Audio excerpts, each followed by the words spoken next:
Lotus Biscoff is a flavorful biscuit, very crunchy and has this irresistible taste. It is from Belgian origin, and believe me, it is infused with natural spices that makes it different from every other biscuit.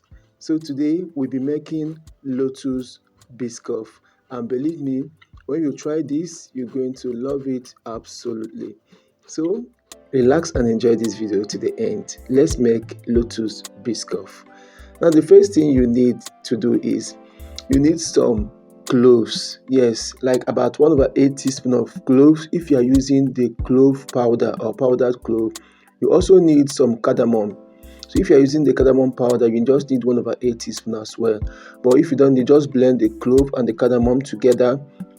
Then you add your sugar to it and blend it together. You just have to blend the sugar to castor to make it like a castor sugar. Okay, now you measure out your flour. For this recipe I use 180 grams of all-purpose flour.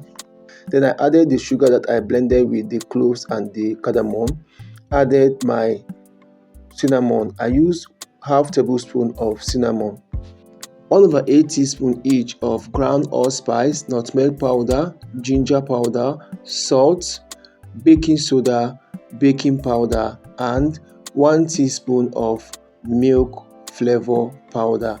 So I combine everything together. Next, I set this aside.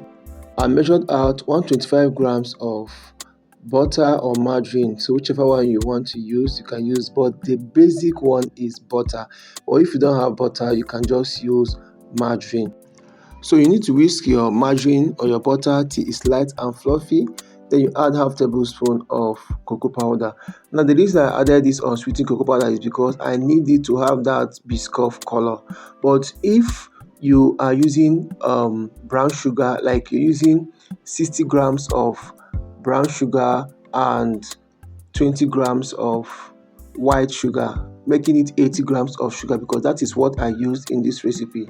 So if you're using the two sugar combined, you don't need to add cocoa powder. But if you are using just white sugar, you may wish to add this cocoa powder to add more color to it, to bring out that perfect brown color once it's done baking.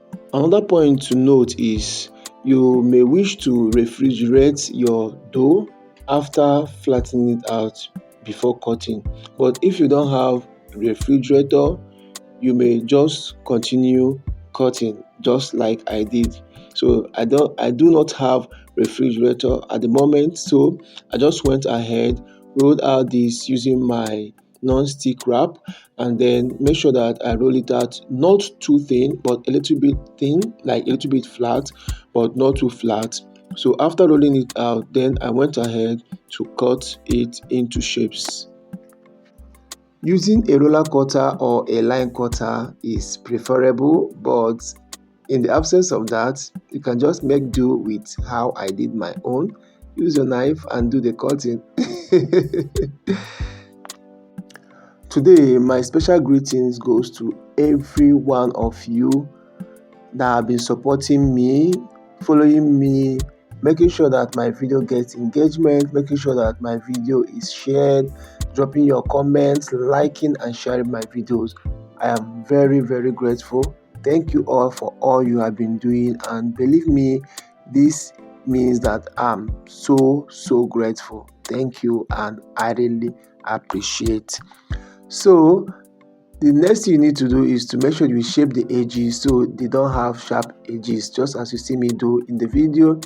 Next, I needed to have some kind of design on my cookie or my biscuit.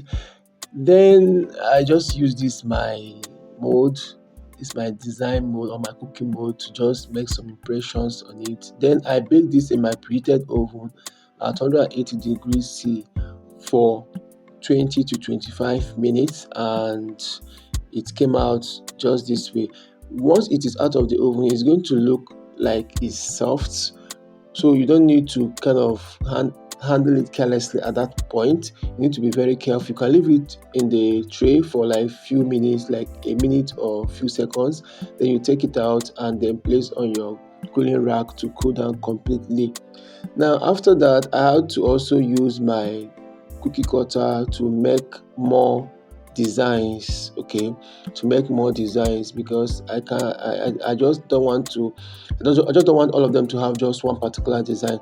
So I use my cookie cutter to make more designs, also transfer this on the baking tray, and then baked at the same temperature, 180 degrees C, for the same 25 minutes. And my cookies came out so well. Yes, they came out so well. Honestly, this cookie tasted so good.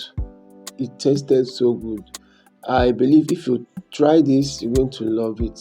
Absolutely.